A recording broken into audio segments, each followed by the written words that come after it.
EC data విశ్లేషించి పరకాల ప్రభాకర్ గారు ఇచ్చినటువంటి ఒక కథనం, వైర్లో అచ్చైనటువంటి వార్తా సంచలనం. ఇవన్నీ చూసిన తర్వాత గతం నుంచి కూడా మీలో కూడా కొన్ని అనుమానాలు ఉన్నాయి. ఇది చూసిన తర్వాత ఇంకా ఏమైనా అనుమానాలు ఉన్నాయా ఈ డేటాని విశ్లేషించి చూసినప్పుడు?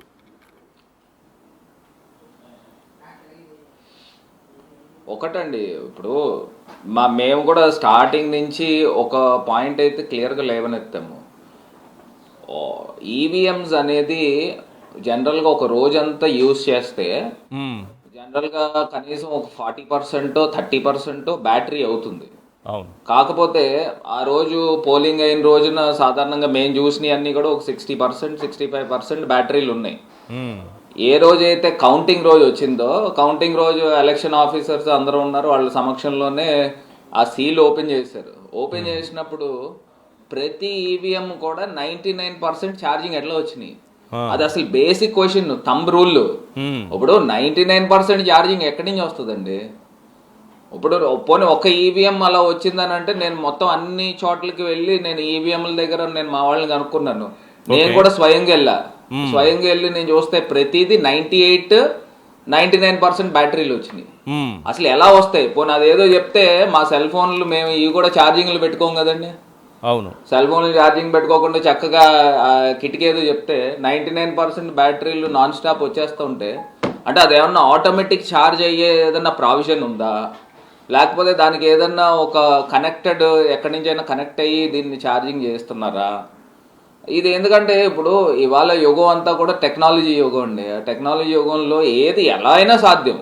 ఇప్పుడు నేను ఇక్కడ నుంచి నా ఫోన్లో నుంచి మా ఆఫీస్లో ఏసీ ఆన్ చేస్తా. అవును, మా ఆఫీస్ ఎక్కడో 2 కిలోమీటర్స్ దూరంలో ఉంది. నేను నా ఫోన్లోంచి ఆన్ చేస్తాను, ఆఫ్ చేస్తాను. మొత్తం మా ఇంటికి నేను ఎక్కడ బయట ఉంటే మొత్తం ఇల్లంతా ఒకసారి నేను షట్ డౌన్ నొక్కితే మొత్తం అన్ని ఆఫ్ అయిపోతాయి. సో ఇలాంటి పరిస్థితుల్లో ఉన్నప్పుడు ఇంకా మొత్తం డెవలప్డ్ కంట్రీస్ అన్నీ కూడా నేరుగా వాళ్ళే చెప్తున్నారు ఈవీఎంస్ కెన్ బి ట్యాంపర్డ్ అని సాక్షాత్తు అమెరికన్ ప్రెసిడెంటే చెప్తా ఉన్నాడు. మరి అలాంటప్పుడు ఆ బెనిఫిట్ ఆఫ్ డౌట్ ఉన్నప్పుడు ఎందుకు ఇంకా ఈవీఎంలు పెట్టాల్సిన అవసరం ఏంటండి? అసలు పోలింగ్ పేపర్ బ్యాలెట్లు పెడితే ఎవరికి అనుమానాలు ఉండవు కదండి. ఇప్పుడు నిజంగా ఒక డెమోక్రసీ సర్వైవ్ కావాలి, డెమోక్రసీ నిలబడాలి అని అంటే ఖచ్చితంగా ప్రజాస్వామ్యంలో ప్రజలకు ఆ హక్కు ఉంది. ప్రజలకు తగ్గట్టు ఇచ్చేయాలి. దీనికి రెఫరెండం పెట్టమనండి.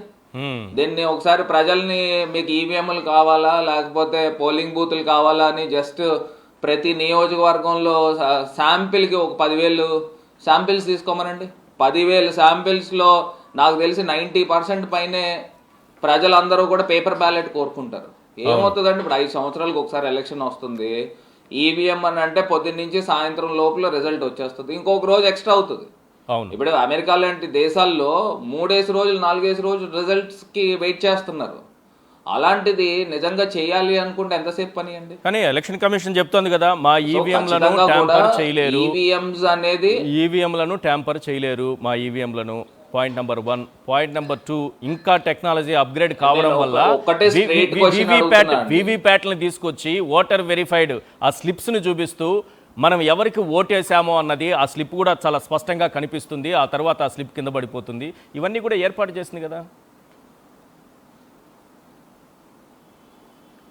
ఇప్పుడు ఒకటండి, మీరు చూస్తే జనరల్గా ఎలక్షన్ కమిషన్ నేను అనుకోవడం రూల్స్ నేను ఒకసారి లాస్ట్ టైం చదివాను, లాస్ట్ ఇయర్.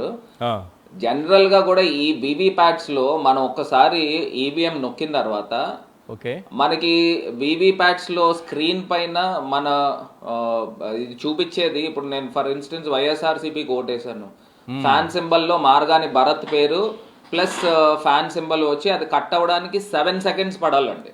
అవును, ఈసీ రూల్ ప్రకారం 7 seconds పడకుండా 3 seconds లో క్లోజ్ అయిపోయింది. It's just blink of an eye. ఆ బ్లింక్ ఆఫ్ ఎన్ ఐలో అది వచ్చి కట్ అయిపోయి పడిపోయేది. అంటే నేను అడుగుతా ఉన్నప్పుడు 7 seconds మ్యాండేట్ వాళ్ళు ప్రోగ్రామ్ రాసినప్పుడు ఎలక్షన్ కమిషన్ వాళ్ళు నాకు తెలిసి ఒకసారి మీరు దాని రూల్స్ అండ్ రెగ్యులేషన్స్ లో చూస్తే వీవీప్యాట్ లో మినిమం 7 seconds ఉండాలి.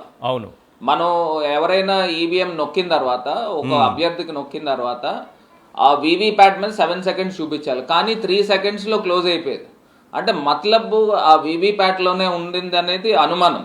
ఓకే. ఇప్పుడు ఇంత అనుమానం, ఇంత అంబిక్విటీ ఎందుకు క్రియేట్ చేయాలండి? ఇప్పుడు ఇంత అంబిక్విటీ, ఇప్పుడు ఎలక్షన్ కమిషన్ అనేది ఇండిపెండెంట్ బాడీ, వాళ్ళు గవర్నమెంట్ తో సంబంధం లేదు, ఇంకా ఏ బాడీస్తో సంబంధం లేదు, ఇస్ ద సుప్రీం బాడీ. మీరు ఇండిపెండెంట్ బాడీ అన్నప్పుడు ప్రజలు అందరూ, దేశ ప్రజలు 150 కోట్ల మంది ప్రజల్లో మెజారిటీ 90% అండ్ అబోవ్ ఈవీఎంలు వద్దు, పేపర్ బ్యాలెట్లు, ట్రాన్స్పరెన్సీ కావాలని కోరుకుంటున్నారు. ఓకే. మరి కోరుకుంటున్నప్పుడు మీరు ప్రజా అనుగుణంగా మీరు నడుచుకోవాలి, కానీ మేము లేదు, మేము మా ఇష్టం, మేము ఈవీఎంతోనే నడుపుతాం, ఈవీఎం. ఇప్పుడు ప్రపంచ దేశాలు వద్దని అంటున్నాయి ఈవీఎంలు కెన్ బి ట్యాంపర్డ్ అని. ఇప్పుడు ప్రజాస్వామ్యంలో అనుమానంతో ఎలక్షన్ ఎందుకు జరపాలండి? అనుమానంతో జరపాల్సిన అవసరం ఏముంది? ఓకే. ఇప్పుడు మీరు ఇందాక నేను విశ్లేషణ చూస్తుంటే నాకు నిజంగా షాకింగ్ అనిపిస్తా ఉంది. ఇప్పుడు జనరల్ గా 1 నిమిషంకి ఒక ఓట్ పోల్ అవుతుంది, మీరు చెప్పిన విశ్లేషణ ప్రకారము. రాత్రి 8 గంటల నుంచి 11:45 దాకా 1 నిమిషానికి 200 పైసలకు ఓట్లు ఎట్లా పడతాయి? అది ఒకవేళ నిజంగా మీరు చెప్పింది వాస్తవం అయితే నిజంగా నాకు షాకింగ్ అనిపిస్తా ఉంది. ఇంతకన్నా డైరెక్ట్ గా ట్యాంపర్ అనేది వాళ్ళు ఇచ్చిన డేటానే కదా. ఇప్పుడు నిజంగా మీరు చెప్పిన దాని ప్రకారం రాత్రి 8 గంటల నుంచి తెల్లవారుజామున 2 దాకా 51,83,000 ఓట్లు పడుతున్నాయనంటే ఇంక దీన్ని ట్యాంపర్ అనకపోతే ఇంకేమనాలండి? అసలు దీనిపైన ఎలక్షన్ కమిషన్ సమాధానం చెప్పాలా, ఇమీడియట్ గా ఎలక్షన్ కమిషన్ స్పందించాలి. Point number 1. నెంబర్ 2, అప్పుడు ఉన్న ఎలక్షన్ కమిషన్ ఆయన మీనా గారు ఉన్నట్టున్నారు.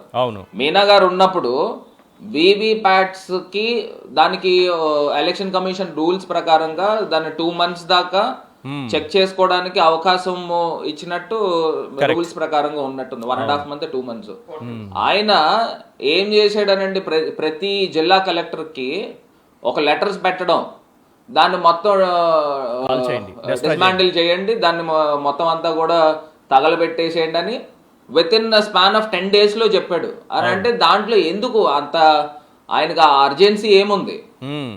ఇప్పుడు నిజంగా ప్రజలకి అక్కడ పోటీ చేసిన వాళ్ళందరూ కూడా ప్రజాసేవ చేయాలి, ఎలక్షన్ అనేది ట్రాన్స్పరెంట్ గా జరగాలని కోరుకుంటున్నారు.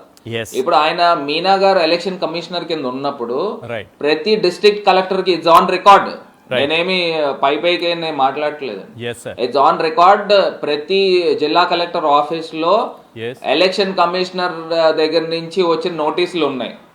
With in span of 10 days లో మీరు వీవీప్యాట్స్ ని ఎందుకు డిస్ట్రాయ్ చేయమని మీరు చెప్పారు. దానికి ఖచ్చితంగా ఎలక్షన్ కమిషనర్ సమాధానం చెప్పాలి. ఇప్పుడు దీనిపైన కూడా నిజంగా సుప్రీం కోర్టు వీళ్ళందరూ కూడా దీన్ని సుమోటోగా తీసుకుని ప్రజాస్వామ్యాన్ని రక్షించాలి అని అంటే ఖచ్చితంగా ఏవైతే జరిగిన లోపాలన్నిటిపైన కూడా దీనిపైన సమగ్రమైన విచారణ సుప్రీంకోర్టు జరపాలా. రెండోది, ఎలక్షన్ కమిషనర్ కూడా నాకు ఒక అంశం ఒకటి నిజంగా చాలా బాధాకరం ఏంటంటే, ఇప్పుడు అసలు ఎలక్షన్ కమిషన్ అనేది ఎలక్షన్ కమిషనర్ ని నేషనల్ వైడ్ గా అపాయింట్ చేసేది గతంలో చూస్తే prime minister of India, opposition leader, chief justice, supreme court chief justice ఉండేవారు. అలాంటిది 3 ఉండేవారు. ప్రైమ్ మినిస్టర్ రూలింగ్ పార్టీ నుంచి ఉంటారు, అపోజిషన్ పార్టీ నుంచి ఎల్ఓపి ఉంటారు, లీడర్ ఆఫ్ ద అపోజిషన్. మూడోది independent body supreme court of India chief justice. మరి అలాంటిది supreme court of India chief justice ని తప్పించి ఇంకా గవర్నమెంట్ నుంచి ఇంకొక కేబినెట్ మినిస్టర్ ఎవరో ఒకళ్ళు రావచ్చు అని చెప్పడంలో దానికి అర్థం ఏంటండి? అసలు ప్రజాస్వామ్యం బతికినట్ట లేకపోతే చనిపోయినట్ట?